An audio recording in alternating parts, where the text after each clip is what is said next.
জনাব ফয়সাল মোহাম্মদ আলী স্যার, উপজেলা কৃষি অফিসার মতলব উত্তর। প্রধান অতিথি জনাব মাহমুদা কুলসুম মনি, উপজেলা নির্বাহী অফিসার। উপস্থিত রাজনৈতিক বৃন্দ, উপস্থিত সাংবাদিক বৃন্দ, উপস্থিত কৃষক ভাই বোনেরা, উপস্থিত আমার সহকর্মী বৃন্দ, আসসালামু আলাইকুম। পাটনার ফিল্ড স্কুল বলতে program on agricultural and rural transformation for nutrition, entrepreneurship and resilience in Bangladesh. এই এতগুলি কথা, মোদ্দা কথা হলো উন্নয়নশীলতা বাড়ানো, উৎপাদনশীলতা বাড়ানো, উদ্যোক্তা তৈরি, পুষ্টির উন্নয়ন এবং নিরাপদ ফসল উৎপাদন। এই কতগুলি কথা, মূল কথা উৎপাদনশীলতা বৃদ্ধি। এটা হলো যে এই প্রকল্পের লক্ষ্য এবং উদ্দেশ্য। আগামী 28 সাল পর্যন্ত 2 লক্ষ হেক্টর জমিতে উচ্চ ফলনশীল জাতের আবাদ করে উৎপাদন বৃদ্ধি করা। আমাদের দেশে পুষ্টির ঘাটতি আছে, এই পুষ্টির উন্নয়ন করা। আমাদের দেশে কৃষকরা যে ফসল উৎপাদন করেন, এই ফসল ফরিয়ার কাছে কম মূল্যে বিক্রি করেন। সেই কারণে উদ্যোক্তা তৈরি করে, মানে বর্তমান কৃষিকে বাণিজ্যিক কৃষিতে রূপান্তর করা। বাণিজ্যিক কৃষি হলো যে আমাদের দেশের কৃষকরা যা উৎপাদন করেন ফরিয়ার কাছে বিক্রি না করে, উদ্যোক্তা যে হবেন তারা বহির্বিশ্বে বা আমাদের জেলার বাইরে বিক্রি করে লাভবান হবেন এবং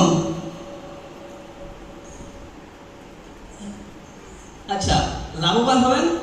আর আমাদের যে পুষ্টির উন্নয়ন করতে গেলে, মানে আগে আমরা বিভিন্ন ধরনের শাকসবজি, ফলমূল বিভিন্ন খাইতাম এবং নিরাপদ ফসল উৎপাদন এগুলি করতে হবে। তো এই আমাদের উৎপাদন বৃদ্ধি করতে হলে আমরা আগে যে ধান চাষ করতাম, বিভিন্ন জাতের শাকসবজি উৎপাদন করতাম, বর্তমানে ওই ধানের উন্নত ভ্যারাইটি আসছে। ভাত খাইলে ভাতের অভাবই পূরণ হতো। বর্তমানে যে ধানের জাত মানে আইসে, রিসার্চ করে বের করছে, এইগুলির মধ্যে ভিটামিন আছে, জিঙ্ক আছে, প্রোটিন আছে। এই কারণে আমরা ভাত খাওয়ার পাশাপাশি ওই জাতগুলো 100 থেকে বিধান 100 থেকে 100-র উপরে যে জাতগুলি, এগুলি উচ্চ ফলনশীল এবং এগুলি চিকন, বহির্বিশ্বে পাঠানোর মতো জাত। এগুলি আমাদের ওই যে তৈরি করা উদ্যোক্তারা উৎপাদন করে বহির্বিশ্বে পাঠানোর ব্যবস্থা করলে কৃষকরা লাভবান হবেন।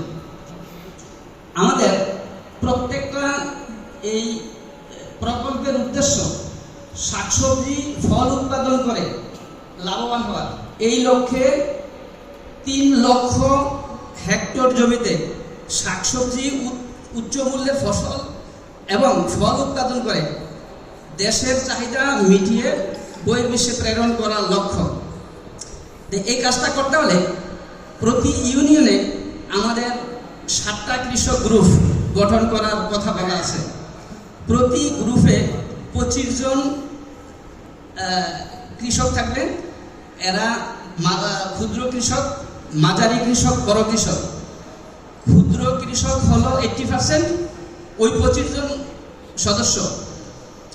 25 জন কৃষকের 80% থাকবে ক্ষুদ্র কৃষক, বড় আর মাঝারি কৃষক থাকবে 20%। আরেকটা কথা বলা আছে যে আমাদের এই কৃষকের মধ্যে 18 বছরের কম বেশি বয়স হইতে হবে, 18 কম হলে হবে না, এবং 50 বছরের নিচে হতে হবে। কারণ তাদের মধ্যে স্প্রিয়া থাকবে, কর্মদক্ষতা থাকবে, এই কারণে তাদেরকে নেওয়া। তারা শিক্ষিত হতে হবে। যেখানে আমাদের 10টা সবজি উৎপাদন করতে হবে, এর মধ্যে আছে দুন্দুল, পটল, লাউ, তারপরে কাঁচামরিচ, কাঁচা পেঁপে, এই ফসলগুলি মিলে 5টা ফল, আম, কাঁঠাল, পেয়ারা, জারা লেবু, এই ফলগুলি উৎপাদন করে আমরা বহির্বিশ্বে রপ্তানি করতে পারি। আমি আগেই বলছি যে এই ধানের জাতগুলি 100 থেকে 100-র উপরে, নিচে নয়। নিচে যেই জাতগুলি, এইগুলির মধ্যে রোগ বালাই পোকামাকড় প্রতিরোধ যেই ছিল ক্ষমতা, এটা কমে গেছে, নষ্ট হয়ে গেছে। আর এখন যেই জাতগুলি আছে এইগুলি হাইব্রিড, যেই দাম, ভাত খাইতে অনেকে হয়তো পছন্দ করেন না, এক বেলার বেশি 2 বেলা খাওয়ার সুযোগ নাই, কিন্তু বর্তমান যে জাতগুলি এইগুলি প্রিমিয়াম কোয়ালিটির জাত। এগুলির কয়েকটা বৈশিষ্ট্য ভাত তো পাবই, এর মধ্যে ভিটামিন বলছি, আয়রন বলছি, প্রোটিন বলছি, এই ভাতের মধ্যে আছে। আমরা এইগুলি 25 জন কৃষক, এর মধ্যে আবার 9 জন সদস্য বিশিষ্ট একটা কমিটি থাকবে। 9টা সদস্য বিশিষ্ট কমিটির মধ্যে একজন সভাপতি, একজন সহসভাপতি, একজন সাধারণ সম্পাদক, একজন কোষাধ্যক্ষ, একজন সহকোষাধ্যক্ষ, বাকি 4 জন লোক সদস্য। ওনারা এই 25 জনকে নিয়ন্ত্রণ করবেন। তাদের একটা ব্যাংক অ্যাকাউন্ট থাকবে, তারা সাপ্তাহিক একটা মিটিং করবেন। আমরা 10টা সেশনে তাদের একটা ট্রেনিং ব্যবস্থা করেছি। 10টা সেশনে ফসল বীজ থেকে শুরু করে, ফসল উৎপাদনের বীজ বপন করবো না, ওর থেকে শুরু করে ফসল কর্তন পর্যন্ত যত ধরনের সমস্যা আছে, এই সমাধানগুলি হাতে কলমে তাদেরকে আমরা শিক্ষা দেওয়ার ব্যবস্থা করছি। তারা নিজেরা এই শিক্ষা গ্রহণ করবে। আমাদের পক্ষে বা প্রকল্পের পক্ষে এলাকার সবাইকে প্রশিক্ষণ দেওয়ার সুযোগ নেই, যেহেতু লিমিটেশন আছে। তো সেই কারণে আমরা 25 জন বলছি শিক্ষিত হতে হবে, 18 বছরের বেশি হতে হবে, 50 বছরের কম হতে হবে। এবং আরেকটা কথা বললে না বলি না, এই 25 জনের মধ্যে 30% মহিলা থাকতে হবে, কারণ মহিলারাও আমাদের কর্মের অংশীদার। তাদেরকে বাদ দিয়ে দেশ এগিয়ে যেতে পারবে না, তাদেরও সহযোগিতা দরকার আছে। আচ্ছা, তাই আমরা এই তাদেরকে প্রশিক্ষণ দিয়ে আমরা উন্নত কৃষি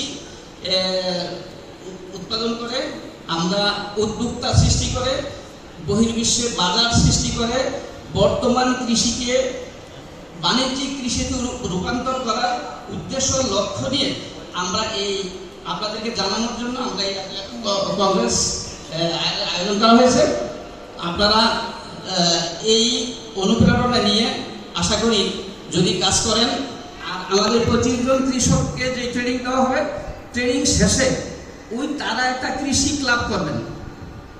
আমরা ট্রেনিং শেষ করছি, যাদেরকে ট্রেনিং দেওয়া হলো তাদের কাছ থেকে পার্শ্ববর্তী কৃষক যদি কিছু আমরা যা শিখাইছি ওই কথাগুলি পার্শ্ববর্তী কৃষক জানলে সেও তো উপকৃত হবে না?